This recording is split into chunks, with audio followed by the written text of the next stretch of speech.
Salut à tous, on se retrouve ce soir pour l'épisode 2304 du Zap Image. On commence directement avec une info qui date il y a 2 ans jour pour jour. Riyad Mahrez s'offrait un doublé face au PSG et qualifiait son équipe pour la finale de la Ligue des Champions. Bon, ils avaient perdu la finale contre Chelsea, mais c'était il y a 2 ans jour pour jour. Ce match retour qui s'était joué du côté de City. Le match s'était joué à huis clos vu que c'était la période Covid et le PSG avait été éliminé de la Ligue des Champions par cette équipe de City. Et toujours avec City, cette fois-ci il y a 1 an jour pour jour, il jouait aussi une autre demi-finale plutôt de LDC. C'était du côté du Santiago Bernabéu et l'impossible avait été fait par le Real Madrid. Les gars, n'oubliez pas ce match, ils avaient seulement 1% de chance de se qualifier. C'était il y a 1 an les gars, c'était le 4 mai 2022 et pourtant ils perdaient 1-0 quand même. Le Real Madrid à la 89e minute de jeu.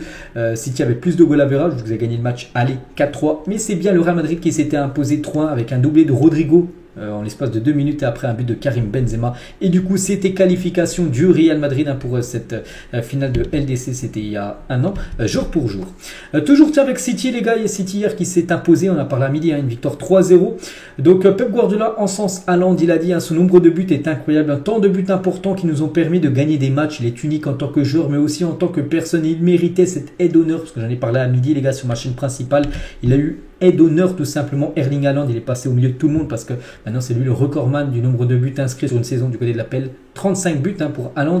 Il a dit la aide d'honneur m'a fait vraiment mal. Ils ont frappé fort dans mon dos. Les records, je n'y pense pas. Je préfère ne pas continuer à parler de ces records où je deviendrai fou dans ma tête. On ne pense pas aux records. Lui, il joue, il marque des buts, tant mieux. Mais bon, avec tous les buts qu'il marque, il bat des records actuellement. Et toujours avec lui, maintenant je vais rentrer à la maison, jouer aux jeux vidéo, manger quelque chose et dormir, c'est ma vie. Voilà ce qu'il a pu dire à la fin du match hier où il a dépassé bien sûr ce record historique du côté de la Première Ligue. Et toujours avec lui les gars, regardez chaque saison le nombre de buts qu'il inscrit. Par exemple cette saison il est à plus de 51 buts inscrits en 45 matchs. La saison dernière c'était 29 buts en 30 matchs. Donc voilà, c'est à chaque fois quasiment des saisons où il a plus marqué que de nombreux de matchs joués. Erling Haaland, c'est totalement fou. Toujours avec Manchester City, regardez la compo de départ hier, donc ça n'avait pas été le vrai visage des joueurs, c'est en gros des jeunes fans qui ont dessiné en gros les joueurs de la compo de Manchester City hier avant le match bien sûr qu'ils ont pu jouer et ont remporté 3-0. Toujours avec City les gars, on parle beaucoup d'Haaland, voilà, de Kevin De Bruyne, mais aussi ce joueur est tellement important, le nouveau homme à tout faire de Manchester City, c'est bien John Stones. Contrairement aux années précédentes, l'international anglais de City, John Stones, impressionne en cette fin de saison par sa fiabilité mais aussi par sa polyvalence, ce joueur qui peut jouer DC, il peut jouer aussi milieu de terrain quasiment en sentinelle, John Stones, et c'est aussi le gros coup on va dire du côté de City par rapport aux performances qu'il réalise. Guardiola les gars pense que les supporters d'Arsenal devraient être heureux du fait de finir dans les 4 premiers, ce qui n'est pas arrivé depuis un moment. Il a dit après 7 ans ils ont remporté le titre le plus important de leur saison, celui de se qualifier pour la future Ligue des Champions. Ils sont tristes après leur dernière défaite là contre City où ils avaient gagné City, alors qu'ils devraient être heureux. Ils ont fait quelque chose d'incroyable. Donc voilà, pour Guardiola les supporters d'Arsenal devraient être contents même si le titre est en train de les échapper, vu que City va certainement remporter le championnat. Ils devraient être contents les supporters d'Arsenal, surtout pour retrouver la saison prochaine la Champions League. On va parler de 2 joueurs qui réalisent 2 grosses saisons, c'est Griezmann et Lewandowski. Regardez comme les stats but plus passe des 7 saisons en Liga pour ces deux-là. Et Antoine Griezmann, les gars, il a dit qu'on se souvienne de moi durant de longues années, c'est un objectif et j'espère l'atteindre. Je veux devenir une légende du club. C'est peut-être qu'il sera considéré comme une légende quand il quittera l'équipe de l'Atlético, Antoine Griezmann. Et il a dit également, ils ne m'ont pas donné le trophée du joueur du mois d'avril. Je pensais que c'était lui, mais c'est plutôt En-Nesyri, les gars, Youssef En-Nesyri, l'attaquant de Séville qui a reçu le prix de la Liga du côté d'Espagne. Donc j'étais un peu fâché et ça s'est vu dans les premières minutes. Je me régale vraiment, mettre 5 buts en jouant de la sorte, c'est super, il faut continuer comme cela. Hier son équipe s'est imposée 5-1 contre Cadiz. On va parler des entraîneurs du côté de la Première Ligue. Seulement 9 entraîneurs sur les 20 entraîneurs de la Première Ligue au début de saison sont toujours en poste. C'est vrai qu'il y a encore Klopp, il y a encore Arteta, il y a encore Pep Guardiola, tout ça. Et sinon il y a plus de 11 entraîneurs qui ont été licenciés, comme Frank Lampard, comme Gerrard, comme Graham Potter, comme Thomas Tuchel. C'est incroyable les gars, beaucoup de coachs ont été licenciés là depuis le début de la saison du côté de la Première Ligue. Il y a un nouveau qui vient d'être lui mis en tant que nouveau coach, c'est Sam Allardyce, et le nouveau coach de Leeds. Leeds qui a enchaîné des mauvais résultats là, les dernières semaines, donc l'entraîneur a sauté. Du coup c'est ce coach les gars qui reprend du service. Ça faisait plus de 2 ans qu'il n'avait pas été entraîneur, il avait entraîné à l'époque l'équipe de West Bromwich Albion, et du coup il va essayer de sauver cette équipe de Leeds, de ne pas descendre en deuxième division. Il a dit, le nouveau coach de Leeds, il n'y a personne devant moi en termes de football, pas Pep, pas Klopp et pas Arteta. Donc pour lui, c'est le meilleur entraîneur actuellement du côté de la Première Ligue, meilleur même que Pep Guardiola. On va parler d'un autre entraîneur, les gars. Les joueurs de Brighton commencent à craindre que Roberto De Zerbi, l'entraîneur de Brighton, quitte le club à la fin de la saison. Il est notamment lié du côté de l'Inter Milan. Donc voilà, on ne sait pas ce qu'il va faire. Est-ce qu'il va rester du côté de Brighton, où il fait une magnifique saison, ou aller du côté de l'Inter, où il est ciblé. On va parler d'un coach aussi, Mourinho, qui charge l'arbitre de la rencontre d'hier après le nul. L'AS Roma hier a fait un partout. Il a dit: ce résultat correspond au pire arbitre que j'ai eu dans ma carrière. J'en ai eu beaucoup de mauvais. Je pense que l'arbitre n'a pas eu beaucoup d'influence sur le résultat, mais c'est dur de jouer avec lui, techniquement horrible, d'un point de vue humain. Il n'est pas empathique, il ne noue des relations avec personne. Il donne un rouge à un joueur qui dérape parce qu'il est fatigué à la dernière minute. Il devait donner un rouge. Il rentre chez lui frustré parce qu'il ne m'a pas donné de carton rouge, parce que je ne lui ai pas donné l'occasion d'en donner. En gros, il sera embrouillé avec l'arbitre. Mourinho aurait pris un rouge. Donc en gros, il descend totalement l'arbitre hier du match de son équipe de l'AS Roma. Toujours avec Mourinho, les gars. C'est bien le PSG, les gars, qui discute avec Mourinho, qui est intéressé par le projet parisien. C'est vrai que Galtier, on sent qu'il va se faire licencier en fin de saison, et ça pourrait être pourquoi pas Mourinho qui pourrait débarquer du côté du banc parisien. On va parler d'un autre entraîneur, les gars, c'est Will Steele, est parti pour rester du côté de Reims. Je suis hyper compétiteur et j'ai envie que Reims passe encore une étape et devienne un club capable de titiller les équipes qui jouent l'Europe saison prochaine. Il faut se mettre d'accord dans quelle direction le club veut aller, et lui, bien sûr, si Reims veut le conserver pour la saison prochaine, il restera bien sûr entraîneur de Reims. On va parler d'un autre entraîneur, c'est Xavi, les gars. C'est un Xavi bien sûr heureux actuellement par rapport à la saison en Liga du Barça. Magnifique. Et le Barça qui a gagné 1-0. C'était avant-hier. Le Barça a quand même remporté 11 matchs par un résultat 1-0 en Liga cette saison. C'est vrai que vu qu'ils ont une énorme défense, vu qu'ils prennent très peu de buts, il leur suffit juste d'un but pour gagner plutôt le match. Et 11 fois cette saison, le Barça a gagné 1-0 en Liga. Ça doit être certainement un record. On va parler du coach Frank Hens, donc le coach de Lens avant ce Lens-Marseille prévu après-demain. Le match face à Marseille, c'est un match qui va être compliqué, mais qui va être aussi très beau à jouer. Est-ce que c'est une finale? Non, pas du tout. Il reste 5 matchs. On va essayer de faire notre meilleur match possible. Bon, c'est comme une finale parce que s'il y a un vainqueur, le vainqueur prendra un ascendant, on va se dire, psychologique sur l'équipe perdante. Par exemple, je ne sais pas si Marseille s'impose, les gars, du côté de Lens, ça ferait 4 points de plus. C'est-à-dire que Marseille pourrait quasiment même griller un joker, perdre un match. Ils seront toujours devant Lens avant la fin de la saison. Donc si c'est comme une finale, les gars, Lens doit absolument s'imposer contre l'équipe de l'OM samedi soir. La une du journal Sport aujourd'hui, donc Messi se rapproche du Barça, on le sait, mais c'est que ça fait les unes là depuis de nombreuses semaines, avec le visage de Messi sur les unes des journaux catalans. Et Léo Messi ne considérait pas le projet sportif du PSG assez ambitieux et compétitif, annonce Marca. Cela expliquerait sa volonté de quitter le club. Pour lui, voilà, le projet sportif du PSG n'était pas assez ambitieux. C'est pour ça aussi qu'il a pris cette décision de quitter le PSG, parce que le projet n'est pas assez ambitieux du côté de Paris. Et les cadres du PSG comprennent la suspension de Léo Messi. Donc certains doutent de la capacité du club à maintenir une telle politique face aux écarts de conduite des stars à l'avenir. La direction du club compte pourtant rester ferme sur ce point. Ça c'est très bien. Voilà, après maintenant c'est bien, ils l'ont fait sur Messi, il faut le faire maintenant avec les autres joueurs. Par exemple, quelqu'un qui fait un écart, même Mbappé, les gars, qui est quasiment un joueur intouchable du côté de Paris, il fait un écart comme ça.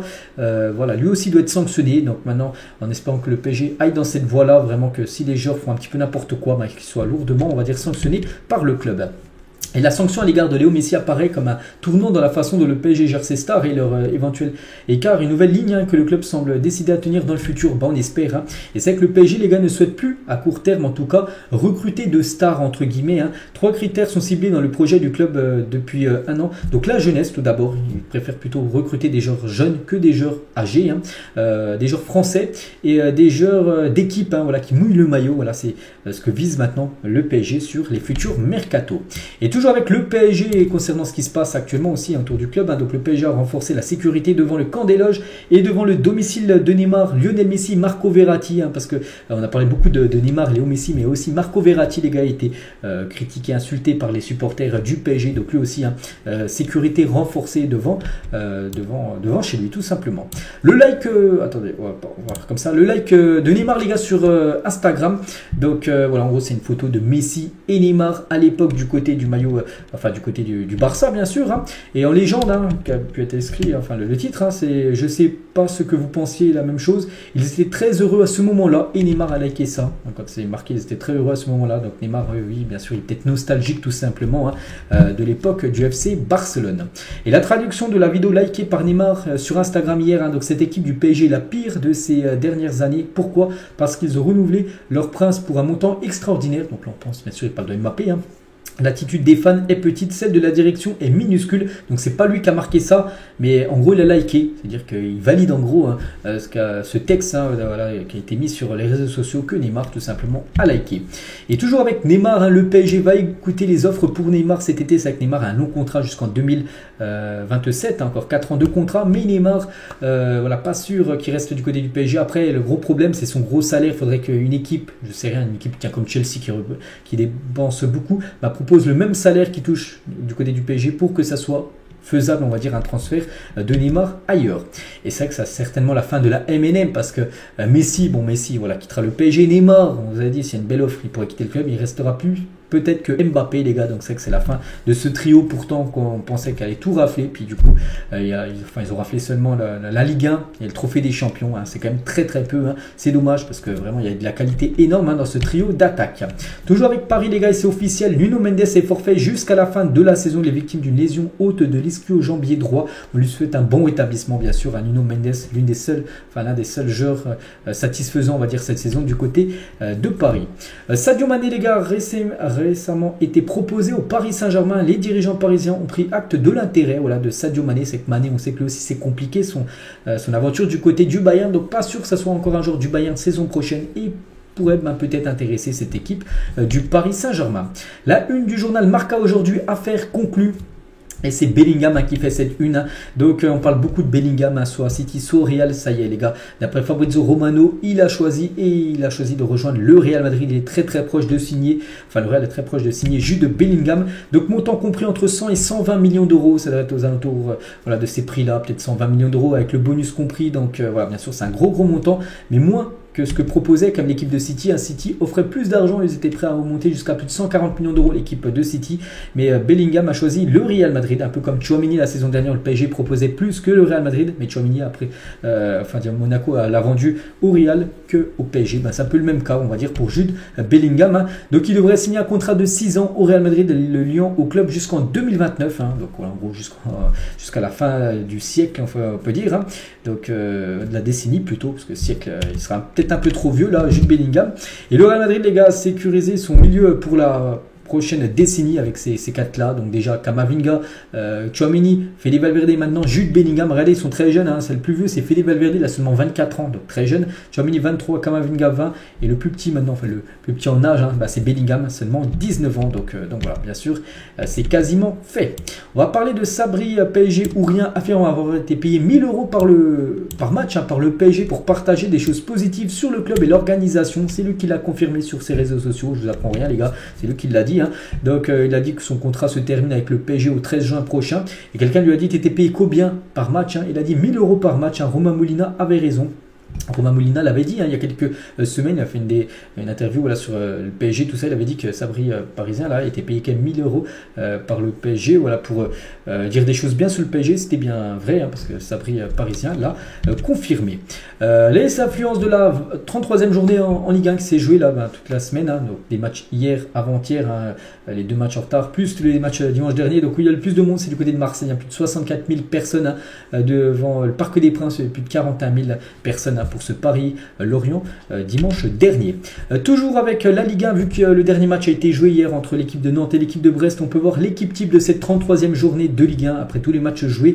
Donc je sais pas, tiens, Cabella, les gars, qui a été très bon, je crois, doublé et une passe D pour lui, il est bien sûr dedans. Nordin, doublé, les gars, avec l'équipe de Montpellier contre Monaco, il est bien sûr dedans. André Gomes aussi doublé, il est dedans. Wail, attaquant Montpellier, hein, également bien sûr présent dans cette équipe type. On va parler d'André Pierre Gignac et son club des Tigres, hein. hein, ont manqué la qualification pour la finale de la Ligue des Champions de la CONCACAF, donc Ligue des Champions nord-américaine. Hein. Après leur victoire en demi-finale aller, ils avaient pourtant gagné la demi-finale aller 2-1 face au Club Léon. Ils se sont inclinés mercredi, donc hier soir, au match retour 3-1. Donc du coup, ils sont éliminés. Hein. Voilà, même s'ils avaient gagné le match aller, c'est fini voilà, pour André-Pierre Gignac. Du coup, c'est le Club Léon, les gars, qui se qualifient pour la finale de la Ligue des Champions nord-américaine. Ils affronteront l'équipe des Los Angeles FC. Donc là, ça se joue sur match aller et match retour. Donc c'est l'équipe de Denis Bouanga. Par exemple, voilà, ça sera Léon contre Los Angeles FC pour gagner cette Ligue des Champions nord-américaine. Et ce soir aussi, les gars, ce soir à 20h45, hein, Udinese contre Naples. Hein, Naples se prépare au titre en Serie A. Le Napoli n'a besoin que d'un petit point. Un match nul ce soir, ça passe, les gars, pour Naples. Voilà, pour être officiellement sacré champion d'Italie pour la 3e fois de son histoire. Et surtout, ça fait 33 ans qu'ils attendent ça. Cette équipe de Naples, hein, qui a déjà remporté 2 Scudetto. Le 3e, c'est dans quelques heures. C'est vrai qu'ils auraient même pu être sacrés champions hier si la Lazio n'aurait pas gagné. Regardez les supporters, regardez même le match de la Lazio, hein, pour espérer que la Lazio perde. Hein. Du coup, la Lazio a gagné. Donc maintenant, c'est à Naples. Voilà, un nul ce soir et ça le fera. Donc on en reparlera certainement demain, les gars. Bien sûr, du titre, on va dire, hein, de Naples, bien sûr, du Scudetto. Donc voilà, les gars, ce qu'il y avait à dire aujourd'hui, enfin ce soir. J'espère que ça vous a plu. On se retrouve bien sûr demain, même heure, les gars, 17h pour le prochain After Zap Image. Bonne soirée à vous et à demain.